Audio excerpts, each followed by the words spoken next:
Everyone knows that feeling, wanting to experience more stories, but struggling to find the time. That's where Audible changes everything. With over 1 million audiobooks and Audible originals, there's a story waiting to spark anyone's imagination. Take The Paris Apartment by Lucy Foley, the gripping psychological thriller that's keeping listeners on the edge of their seats. Imagine unraveling its mysteries during your morning commute, or losing yourself in its twists and turns while doing household chores. That's the magic of Audible. It transforms daily routines into opportunities for thrilling discoveries. The best part? Members get access to thousands of included titles, with new content added regularly. From bestsellers to hidden gems, every genre imaginable is at their fingertips. And with one easy-to-use app, switching between favorites or discovering new passions has never been simpler. There's more to imagine when you listen. Start a free 30-day Audible trial and get your first audiobook free at audible.com/Wondery. That's audible.com/Wondery. Did you know that parents rank financial literacy as the #1 most difficult life skill to teach? Meet Greenlight, the debit card and money app for families. With Greenlight, you can send money to kids quickly, set up chores, automate allowance, and keep an eye on your kids' spending with real-time notifications. Kids learn to earn, save, and spend wisely, and parents can rest easy knowing their kids are learning about money with guardrails in place. Try Greenlight risk-free today at greenlight.com/Wondery. Edit audio. I've had a lot of jobs in my 54 years. Some have been paid, many have not. I have been a car washer, a cleaner at a diner, a McDonald's worker, front of the house and back of the house, a waitress at a Pizza Hut, a helper at a bookbinding place, a cashier at a Wawa, a home cleaner, a shoe sales lady at a Lady Foot Locker, temporary secretary multiple times, receptionist who was promoted to bookkeeper at a furniture installer place, front of house manager at a restaurant called Stick to Your Ribs, something to do with mortgages at Citibank. I really don't know what I did there. A producer, a writer, an actor, a stand-up comic, and an assistant at MTV, VH1, and Spotify. I'm currently making a living from my art, but still, I don't know what to write down for that question, occupation, on the customs form. Hello, everyone. I'm Robin Hopkins, and this is Well Adjusting, where I talk to people about life stuff, but not in an NPR way. It's more like we're at the bar, having cocktails, getting into your business sort of way. It's giving drunk NPR. Oh, and producer Steph is here too. Hello. Today we chat, well, how to talk about your career path as an artist. Hello, friends, and welcome to the show where producer Steph and I help you pick apart a problem, but with lots of validation because we probably have that problem too. Oh, and hey, if you're like, I got a problem and I want to talk to Robin about it, well, hit us up. We'd love to have you on the show. DM us on socials or email us at hello@editaud.io. Anyway, today, Lindsey Lerner joins us. Now, she is a hustler, she's accomplished, but she has a really hard time talking about her career. And perhaps there's some worries about people's judgment or some fear about taking up space. Or is it connected to being a chameleon and trying to figure out what other people want to hear? So I say, let's just get right into it and see if we can figure this one out. All right, here's Lindsey. I'm Lindsey Lerner, and I have had quite the squiggly path in all aspects of life. And currently, I'm working on a project called Field Notes from the Work and the Wild that braids together photography, anthropology, and storytelling. Oh, very cool. All right, so now the million-dollar question. What's the issue or the topic that you wanted to pick apart with us today? Oh, I think at the moment, my biggest cause of frustration and spiraling, for lack of better terms, really comes down to how we value each other as people. And I've spent the last 15 years in and around tech and startups and very much hustle, grind, go, go, go culture. And now returning full circle, coming back to photography and art and more of the creativity side of things that seemingly is less valued has just been racking my brain. And then watching, especially now, given everything that's going on in the world, everyone's getting laid off left and right. And it's, well, maybe that big fancy title wasn't going to save you. And maybe that corner office didn't quite do it. And that sort of thing has definitely been top of mind. It's such an interesting conversation. So I'm like super excited that you brought this to us. I'm not super excited that you're feeling bad. So I always have to clarify that. But I'm like, oh, what a fun topic to talk about. But I want to ask you a couple of questions just to clarify. Sure. When you say like specifically isn't valued, who do you mean isn't valuing it? And could you be like specific in what way? Because what I'm assuming from the way you said it is you had like a corporate life where like we know what comes with corporate and then we know what comes with art. And as a freelancer working out of my bedroom, this I understand. Yeah, I've never, thankfully, I have never really ever been fully immersed in corporate, thankfully. So I am grateful for that. But I've always worked at this intersection of art and business. And I've always like very firmly believed that art is a business and business is an art. And the most successful, however you want to define that, folks are ones that blend the two. And I think that there's creativity innately in both of them. And I think it's been really interesting just from a societal perspective of when I'm out in the world and I say, oh, well, I'm a tech founder and I've done XYZ. Wow, how cool. That is so great. And then when I've come, and I started out as a photographer when I was in high school. I was shooting weddings at 14, 15. Why people let me do that? Separate podcast, separate story, but they did. And, made good money doing it, and now coming full circle into photography again and really embodying more of that. People are like, what do you do?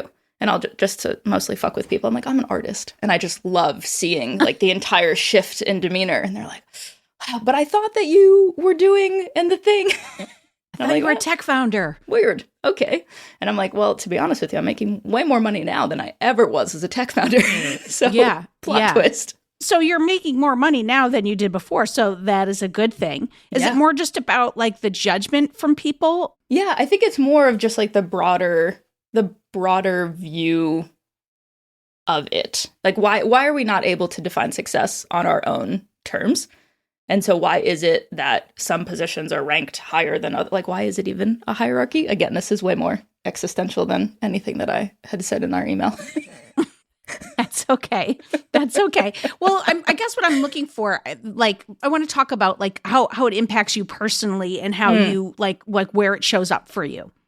Yeah, I think for me personally, I've never felt more confident in any of the projects that I've worked on. And so I think that dissonance between how I feel and I show up versus when I interact with other people about it, I think is more of the nuance. Is like I'm out here, I'm working every day. Like even yesterday when I picked up my daughter, one of my relatives was like, "Oh, you're working again." And I was like, "Have I ever not worked?" Yeah, I was like, exactly. You're like, I had jobs at 14. Yeah, I was like, what? Like that just like didn't compute. And I guess my wife had said something about like, oh, Lindsey was working on a new project. So they interpreted that as a new job, as a new career, as a new thing. What's the hesitation in wanting to just be like, I work 5 projects? Because like what's interesting to me is that I was like born and raised in corporate. Yeah. I've only been a freelancer since right at the start of COVID. And even then I was just like on the dole because I had like quit my job and I was like, in the middle of like, I was like, oh, well, okay, they're handing out money. I'm taking it. Because I was trying to build something up. But then it was like I started a freelance lifestyle and I am really trying to adapt to it because it is so different. Sure. So like, I guess it's almost like there's like an education process for people. Is it that you don't want to do that or you just like, you can fuck off? I think that's a big part of it. And I think, too, it's interesting because I'm not, like, I don't want to, because of the different projects and the different types of projects and different buckets that they could all be into. Like, I was a tour manager for musicians for a decade, and I did that. That was like my moonlight gig. Yeah. But to people in that realm, it was like, oh, Lindsey is a tour manager. So there's no shortage of tour management gigs. But I'm like, mid-30s now. I have a 9-year-old. I'm like, I'm good. I don't want to do that. Yeah. I'm tired. Yeah. That's a lot of hours. Yeah. And then same thing, like, I am really not interested in doing photography. Like, if you were like, hey, Lindsey, I'm doing this event. Could you come shoot this? I'd be like, I would rather gargle tax than shoot that event for you. No, thank you. Yeah. So there's more nuance to it. And I think that is more so what I've always been craving, and I've let go of it more and more, but it still admittedly bothers me on some level of like, oh, I would love to just be able to be like, hey, this is what I do. And then people are like, cool, call Lindsey for that thing. No problem. Well, I find this so fascinating because I think there's an answer in just having your paragraph narrative. Sure. Like when people ask me what I'm doing, I literally just bomb them with every project I'm working on. Like it's to the point where people just start glazing over. And then at some point I have like a shorter version where I'm like, I'm working about 5 projects. 2 of them are paid. Yeah. Like, 3 of them I'm trying to build something. And Totally. one is in this space, one is in this space, and then I have my word if like you're the security guard who's asking me a question. I'm a producer, an actor, right? Like I say 3 words. But none of that, like in any way, I'm just like, I don't know, like how much do I know you and how much do I give a shit whether or not I answer it? Oh, so totally. I think what I'm trying to wonder is when I took English last. No, what I'm trying to wonder is what bothers you about it? Because it feels like there's some, like you might think there's a judgment or something from people. Because I think there is a part that's just people don't get it. Like there's a lot of people who don't live the hustle lifestyle and just like want to go to their 9 to 5 and then they want to take their hour lunch break and then they want to clock out at 4:50. Yeah, without a doubt. Yeah, I think it's more of that. I mean, I know what's underneath it. It's that like always wanting of being like seen, heard, understood. That's what all, I would argue, maybe not all, most people want. And that's what I love about the work that I'm doing now, like sitting with people and interviewing them. I mean, that's what you, I mean, both of you do. Yeah. But do you know what I think is really interesting is when you started to get personal, you went from the I to the we, like the greater we. We all want to be understood. And I think really I'm just most interested in what, like, okay, you said you want to be seen, heard. Well, you said we all, but I'm going to bring it back to you. We all want to be seen, heard, and what was the third thing? Understood. Mm-hmm. Okay. So the question to me is, how are you not seen, heard, or understood? Like, and how does someone not fully understanding who you, like what your landscape of work is make you feel that way? Totally. I think I've always, like, I can remember being in elementary school and always, growing up, just like, oh, you're supposed to have this like group of people. And this is who you move through the world with. And for me, I was like, I don't understand. Like, I talked to this person who's part of this group and this person who's part of this group. And that went through high school, college, and to this day. Like, I can go into, whether we're on a tour bus or a boardroom or with the tech bros and their Patagonia vests downtown, like, no problem. We'll figure it out. We can find some sort of common ground. And then when the relationality always feels one way.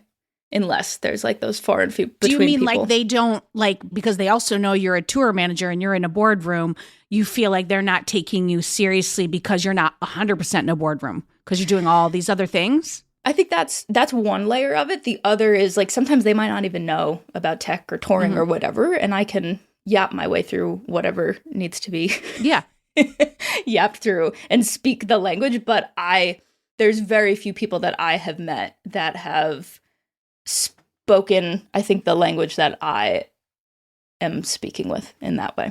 Yeah.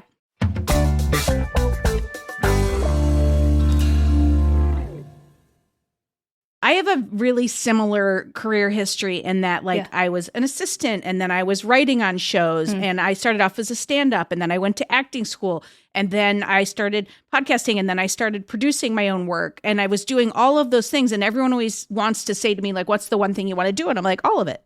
I'm like, that's what I want to do is all of the things. And I've never felt more confident than I do at this point in my life that all areas of my life are merging. 100%. Right? But what's really I find intriguing is that it seems like you need someone else to tell you that you're there or that you're okay. Because it's like, I mean, I still walk back to my wife when I get job offers and I'll still be like, am I qualified to do this? I'm qualified. I can do this, right? And then she just sits. And then I'm like, well, no, I did this. I'm like, of course I know how to do this. And then I walk out and she said nothing. But my point is like, I wonder if there isn't some like insecurity about the space that's showing up. I think it's adjacent to that. It's more now just admitting like, no, I've done all of those things. Like, fuck that. Yeah. I want to do art and that's it. And being, to your point, more comfortable and confident in that. rather than getting caught up. Like most of my time in tech was just like, I must be a founder. I must fundraise money. I must do shiny, flashy things and the articles and like the whatever. And now it's like, no, it's way more of an exhale. And this is very much the messy middle of said exhale. It seems like your body and self got there before your mind did. You know what I mean? Like, you know what I'm saying by that?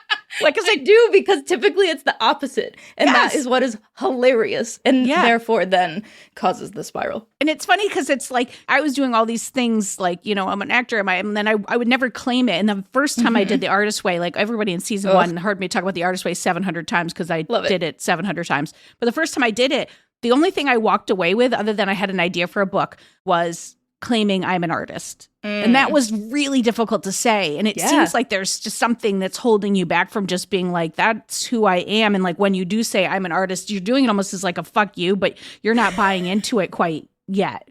I don't know. Totally. Steph, what are your thoughts, Steph? I was going to say something similar, which is like, it feels like there's like a fear of stepping into it. And I can't fully decipher if that's being externally put on you or if it's internal. Because like there's the very real thing that like people are trying to find the way they connect to you, and like if you're not speaking their language and not like whatever, then they're gonna be like, okay, I don't know how to follow up, like what's my next question, you know? Sure. So there is some sort of like pro of being a chameleon, which it sounds like you're very good at. I think, not to bring it back to being a queer person, but to bring it back to being a queer person, I think you are like Steph. trained since birth to be like, okay, part of me is not safe in this space, so I will learn how to be like you in this space, and you'll get really good at that. And that sucks when it's coming from a place of like fear and safety, but it is a good skill to have. And it sounds like you have it, but that's very real. You know, like I was at like a pitch, like how do you write your pitch or whatever to like tell people who you are, because I'm at this conference.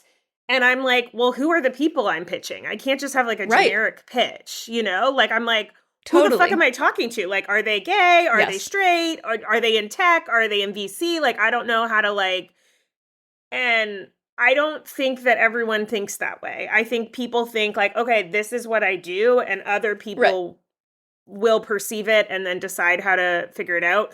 I think because maybe we're both overthinkers and also queer people, we have like this training where it's like, well, how are you going to perceive me before I get there? And I'm like trying to like navigate that. So all that to say, I'm like curious how you feel about everything that I just said. But I'm also curious when you are trying, like think of the last time someone was like, what do you do other than this conversation? Was the feeling like, ugh, I don't know what I do? Or was it like, I don't know these people yet and I'm scared how they'll see me? No, it's more of like, how much time you got? I'm like, I would love nothing more, my like ADHD self, to talk about my cool shit for the next hour. Like we could just lock in and I could blab. It'd be so stoked about that. But it's more to your point, Steph, of that nuance of like, where's this person at? Because it's been, I mean, to your point, it's been 30 plus years of training of like, whoa, tone it down, chill it out. It's okay. Like, calm down. And I'm like, no, actually, I don't want to calm down. No, don't I'm fucking very calm excited. down. Yeah, don't calm down. I do think that in all of those scenarios, and it's interesting that you worked in tech, because that is an environment that like does not see women. And also at the exact same time, every single person is talking to try to take up space. Yeah. I've never seen, in my time at tech is the most time I've ever seen a group of people reiterate what someone else just said just so they could speak. So it's like you're in all these spaces where this is prone to happen. So to me, the anecdote is Steph's sticker system, her Post-it note system like putting up things around that remind you of who you are, who you know you are. Because I really do think that like, I mean, I don't know, the first 5 seconds in talking to you, you present very much like, I mean, you're telling me that you had a job making a shit ton of money at 14, you know, so you're a go-getter and you're a hustler and you've founded shit and you've done all this. So it's like, you know, but there is some insecurity that's stopping you from knowing. Yeah, I don't I don't disagree, and maybe I'm just avoiding my own reckoning, which is totally plausible. But it also, like, I hyperfixate clearly on the more existential. Why? Well, yeah, you want to know why? Do you know why, Lindsay? I have some theories. Tell me. How much safer is it to be talking about the we than to be talking about the I? The we is like, we're all in this together. Everyone feels this way. Also, there is zero accountability in the we. It's just, these are just things that happen. These are systemic things that happen across the universe. But when you get into the I, it starts to become, well, what am I going to do about this? Yeah. And that's a much scarier place for this gal. Do you feel any sort of like loss of identity by defining your identity? Because I find that's interesting. Sometimes when I'm like, I'm the CEO of this company, like blah, blah, blah. Like, I fucking love my company. I am obsessed with my job. But I'm also an artist. I like make sick music. I like do all these other things. And I'm wondering, because I'm getting like some tinges that maybe, like, do you feel like you're sort of pigeonholing yourself in a way or not really? Yeah, I think that's spot on. And I think that it's like, because I haven't been, to your point, in a box for so long, I'm like, what the fuck is with these boxes? I don't like any of it. I think because you're like good at chameleoning, I don't know if that's a verb, but I've made it one. It is now. That you're gonna do that naturally. Like, you're gonna say the thing, the person's gonna respond, and then based on what they do, you're gonna open up more about yourself. Like that. Sure. You know, like I'm at this tech conference. I'm not leading with like, hey, you want to talk about analog synthesizers? Like, I'm probably like leading with like, I own a company because why am I here? You know? And then if someone starts talking about like a sound thing or something, I'm like, okay, cool. Yeah. But totally. I almost want you to like write down all of the things that you do just for you to know them. Like, just for you to like sit in them. And like why you love them, because I'm sure there's like some connections there. And then I think it's less external then. It's like, well, maybe like there's like some security in knowing those are all options you can talk about and you know how to talk about them. Totally. But I'm hoping that in doing so, you feel them. But also then you're taking the power back. You are the one who's saying, this is who I am, versus like how you say it externally. Like it's I like that. Yeah, that's a good flip. That's a good reframe. And I love homework. Do it right now. No, I'm just kidding. No. So we do love some homework, but I would like to say this. I would be interested in what you, Lindsey Lerner, think your homework should be for you, Lindsey Lerner, not for the universe. Yeah, I think it's more so just claiming it, like when people, like in conversation, when people are asking, they're like, oh, well, what do you do? And just being confident with the artist complete sentence, and then that's it. And if someone is curious, great. And if they're not, that's okay too. Do you want to role play right now? Wait, before you role play, because I do want you to role play. But I want to ask you to write down how you felt after. I want you to like do some journaling of like, what is it, something that a person said that made you feel it? Did you feel dumb saying it? Did you feel insecure saying it? Like, I would like you to break down that a bit so you know. How much time we got? As long as you need. Yeah, I mean, I can think of several. The top ones that come to mind is, I mean, this goes far back, even though I was making good money at 14, 15 shooting weddings and everyone else was working at, McDonald's and Burger King. Everyone's like, you do what? I'm like, well, I have a business. I'm like, I worked one day and I made more than you did all month. So I don't know. Seems like this makes sense. So there was like those like micro moments. And then there's the bigger moments of like, I graduated top 10 in high school. I grew up in Rhode Island, and every other kid who graduated top of the class was going to Brown, or they were going to Harvard, or they're going to Yale. And when I ever said I was going to art school and it wasn't RISD, everyone was like, but why are you throwing your life away? I was like, huh. People have a lot of shit to say in this life. Right. And at 17, 18, I was like, it was like, I have all this evidence. And to me, like, confidence comes from evidence, not necessarily just like bullshitting your way, being like, I can do this, and power poses and talking to yourself in the mirror or whatever. I'm like, this is the thing. got it. Okay, keep it moving. And then... But they're still getting to you. That's the thing. 100%. 100%. And so it's unlearning. Like, it is unlearning all of that and being like, what? Like, I listened to that for so long. Why the fuck did I do that? That was silly. Because you were 12, because you were 18, because that's what we do. That, you know what I mean? Go easy on yourself, for God's sakes. Yeah. The things that we listen to are, Totally. Yeah, totally. And having that, space and grace and that tenderness, I think. And then my first business was a online platform that connected local musicians to local bars, coffee shops, restaurants. I did that during undergrad. And then when I started touring, I was like, oh, like musicians need so much more than better paying gigs. Like, what? So then I ended up opening a physical co-working and a production space for artists in and around New England. And through a weird series and turn of events, someone from my university introduced me to what I thought was his friend who was an investor, and opened up this physical space, dumped a bunch of money into it, built it out of this shit mill building, and like we made it work, we made it happen.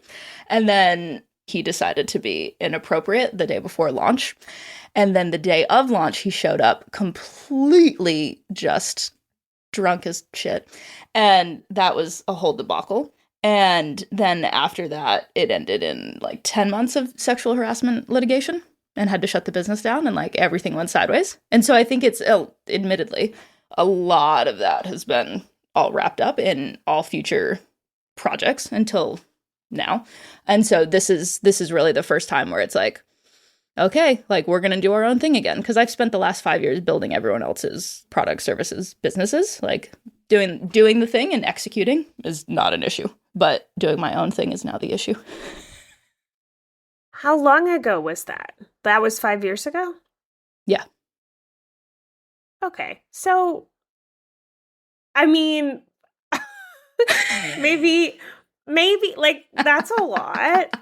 I'm really sorry. I think maybe all of this homework then comes with a caveat of like, there might be some fear there of like, totally. Like you spent so much energy and time and like work dedicated to this thing to then have some random person sort of like destroy it. Like that is not a great feeling. Yeah. I think that is like a real fear that you experienced. And I'm really sorry. And I think just like be like a little nice to yourself about that part. I liked the way that you like positioned it to be like, okay, now I'm like building my own thing for me. Mm-hmm. I think that's like a powerful statement that you can step more into by like further defining like what that thing is. Totally. Agree. Yeah, I agree with that. Agree. Yeah. I mean, and I think to Steph's point, there's more fear under here than maybe is coming up right now, which is fine. We're on a podcast, for God's sakes. But I think that part of the homework would be to like look into that and to just like, that's why I think things like Steph's exercise of, writing down who you are. And then when you experience it, going out and writing down how you felt and what came up. Sure. It's like, cause it's like, I want you to see the moments that are safe as well as the moments that are not. Right. And so it might be like you just like shaking hands with this and getting comfortable with it and having alarms for when it's coming up so that you can then just go, because you already know your way to get out of it. Facts, evidence. Totally. So it's like just knowing the circuit of it. Because I think there are some things that we can work on and really improve. And there are other things that are just our companions. Right. Like I've got many of those that I wish they would get out of the car, but they will not. Totally. And I just have to find the cycle of like, oh, fuck, I did it again. How do I reset? Sure. Yeah. I just invite them in for tea, have a chat. I have a question for the group, because I was thinking about this when you were talking like, okay, high school, you had best grades and blah, blah, blah, you had money and blah, blah, blah. And that's like sort of the evidence, right? That's like, okay, I have the evidence that I'm doing well. And so then maybe I can like step into the confidence more. But I think the like evidence only works to a point. And then I think there's like I'm just trying to think of my own, because like I have a similar feeling where I'm like, in some spaces I feel really confident saying I'm like a CEO of a company. And I'm objectively a CEO of a company. Right. Like that is an objective truth, So But I do feel more or less comfortable or more or less of a CEO than other people. But that's why I think the homework of the 2 lists, it's like, what do I do and what do I like about it or why do I do it? Because I think knowing those 2 things, like just like seeing them written out is really helpful. Like it's helpful for me. Like it's like, oh, that is why I like my job. We give you a lot of homework when we said we weren't given homework, didn't we? I know, but you're like really good at that because like it feels like you're naturally curious about this in other people. So it's like just like repositioning it to be like curious about yourself. You know, like it's like what you do when you're talking to other people, but doing it internally. And I think that's like very true in the world. Like oftentimes we have these conversations, like this whole podcast is us having conversations with other people to then like make things more real for ourselves. So it's like, just like, I mean, that's not why we do it, but like, whatever. It is true that like we learn a bunch through this show. We do it for the money, Steph. Yeah, we do it for the money. Obviously. Yeah, pay us. Please. But yeah, I get that. I think that would be a great exercise. And what's lovely about this exercise is there's no time frame. It's not like you don't have to do this tomorrow, but you could before your next time where you're going and you're going to have to like say who you are and meet new people or maybe be with family or something. Sure. Write your narrative for that event. You know, whatever that particular event is, like just be like, what's the thing I want people to focus on? And what's the thing that like I'm doing? You can write that. And then like, I love a narrative, but I just honestly want to say thank you for, being willing to like get in there and just like kind of pick it apart when you're like right in the middle of something. It's kind of vulnerable to do that. Yeah. And I think it's going to be interesting to listen to this in a year from now.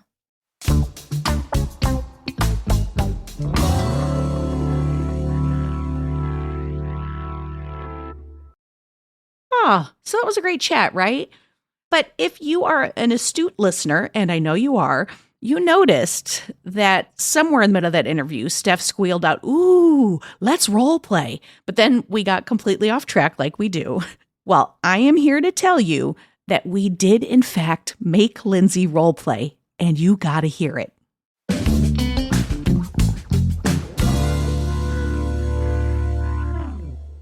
Okay, let's role play. This is fun. Go.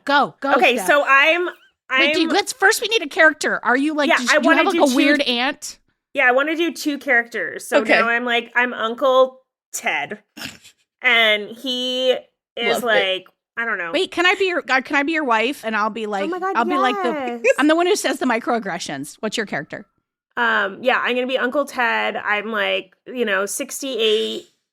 And wait, Robin, are you Aunt Sylvie. You're Ted's wife or mine? I'm Ted's wife. Ted's wife. Yeah. Okay. I'm Ted's wife. Yeah. And Uncle Ted and Aunt Sylvie, like, we're like visiting. It's like a holiday. I'm like fiscally conservative and I don't talk about politics. Okay, great. And I'm just like curious what you're doing since your tech venture. All right. I'm going to already start as Aunt Sylvie and be like, "Ted, you talk too long. Just tell us what you do, Lindsey. Yeah, we don't know what you do." The gut response is like, "Oh, I actually got back into photography," and then I'm already like shitting on myself. No, I just can hear do it. myself Start doing shitting on yourself. Go. Just kidding. Why? Okay, tell me what were you shitting on yourself for? What were you saying? No, that's what I would say. I would be like, I got back into photography, and that to me, like even like the idea of going backwards is like, like I physically feel it. I'm like, oh man. Okay, reframe in real time. What would you say? That's better. I'm an artist working on a project called Field Notes. Would you like to learn more about it? Yes. What is it about? Field Notes? What's Field Notes? Is that outside? Does that have to do with the grass? An artist. When did you go to art school? You paint? Do you paint? Yeah, I'm able to do photography and I sit down and I interview people for like an hour or 2 or however long they'll give me. Does that pay, Lindsey? It does. Does that pay? It does now. I did 20 for free, but yesterday paid, so we're on the up and up, You sound like my grandmother, actually. You have health insurance? I'm worried about you, Lindsey. Thankfully, my wife has health insurance. Right? Mine too. Ding, ding. Right? Oh, my goodness. I feel like Ted would be like, well, what's the point? Why? Yeah. And what would you say if Ted said, what's the point? I think it's important to understand why people do what they do. And then I'd probably push back and be like, well, what did you do for the last 50 years? Did you like it? Nice. I love a pushback. I love a question back to the person. I also want to offer another alternative. I have to go run over to the bathroom. I'll be back, and then don't come back. Like I love and then an you escape. live in the bathroom. Yeah. Or then you move to the kitchen and start helping with whoever's there, or you do a Target run. I love an escape plan. Just leave. Okay, can we do a nice role play now where it's actually us? I'm playing myself, and Robin's playing herself. Can I still play Aunt Sylvie? You can be Aunt Sylvie. Aunt Sylvie's voice sounds so much like the woman in Monsters, Inc. Oh, yeah. Roz. It does. Yeah. Yes. I need all the papers in triplicate. Yeah, that was really good. That was spot on. Okay, so new thing. This is us. Hello, I'm Steph. We're at a party, but the party takes place at 3 p.m. on a Saturday because otherwise Robin won't be there. It is really true. Oh, that's my kind of party. I like this. Hey, what do you do? Yeah, I recently launched a project called Field Notes from the Work and the Wild. So I'm able to braid together my photography work and some interview skills and the strategy work I've been doing for startups. Oh my God, that's so cool. What does it look like? Like, can I see it? Is it out in the world? Yeah, it's out in the world. Do you have Substack? I do have Substack. If you open the app, I can show it to you. Oh my God, I have cool. Substack. We should promote each other's things. I'd be willing to promote your thing. Like we should promote each other's Substacks. Yeah, that'd be really great. One of my friends actually promoted me on hers, and I feel like that's where most of my subscribers come from now. Ditto. Cool. What are you like looking to do with it? Like, how can we support right now? Yeah, I mean, it started out as art for art's sake, but now that I've been putting more and more out and promoting it, people have started hiring me as a field noter, which is really cool. And so, like yesterday, I spent all day running around Dumbo, photographing this startup team that is about to launch their venture, and they wanted to like really capture that moment while everything is still buzzy and exciting before the thing is out in the world and they're ripping their hair out and they have customer complaints and everything kind of goes to shit before it gets better. It feels like you created a career path like out of nothing. Like it seems like you took all your things and you created this cool career path. Just smushed them together. Hell yeah. Now, are you feeling uncomfortable with our questions about it? No, I think to your point, Steph, it's something's like coming up that you said earlier of like the context. I'm like, what like would be interesting for like Steph to know? What would be interesting for Robin to know? And having that conversation. Little do you know, I could like research paper clips for 6 hours. So like, I'm also, truly interested in anything. But also, I just want to throw this out, and I think this is like a really good like thought for us to kind of like wrap around is who fucking cares what that person wants? You say what you want to say, and then just be a good listener back. Totally. And there may be a genuine connection. But, it goes back to, it's funny because you said you wanted to go rogue when we started this. Yeah. But in essence, you actually brought up the thing that you emailed us about, which was about being a chameleon. And this is where we're kind of ending. Yeah. I want to challenge you to stop doing that when you can. And I know that's easier said than done. But like, why do you have to decide what I might be interested in to talk to me? That's fair. I want you to just talk to me. And I actually want to hear what you think. That's what I think is interesting, is talking to people really. Now, certainly you're going to get into situations where people like, it's just going to be their bullshit. Like, and they're not listeners or they're whatever. Yeah. But this is how you find the real people. You find the real people by really talking. True.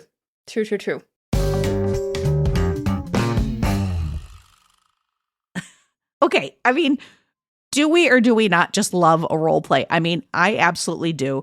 And I also want to go on record as saying that I also love Uncle Ted and Aunt Sylvie very much. I am just saying. But more importantly, the fact that Lindsey went from kind of some backpedaling in the beginning there to some real-time reframing. I mean, what more could we ask for from Lindsey and Well Adjusting? I say nothing. All right, folks, That's a wrap on this chat. But before we leave you, I want to say thanks to Lindsey for bringing this question to us. And hey, if you want to follow Lindsey's Substack, you should check her out. It's fieldnotesfromthework.substack.com. For more Robin, and you may need that, you probably don't need it, but if you do, you can follow me at Real Rob Hops on all the platforms, all the socials, as the kids today say. Well Adjusting is an Edit Audio original series. It's exec produced by Steph Colburn and Robin Hopkins.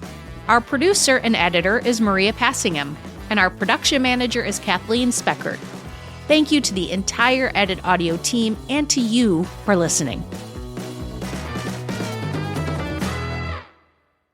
Oh, hey, before you take out those AirPods, this show is just for entertainment. If you are in need of help, please, please, please reach out to a professional. Go ahead and get that help. You deserve it.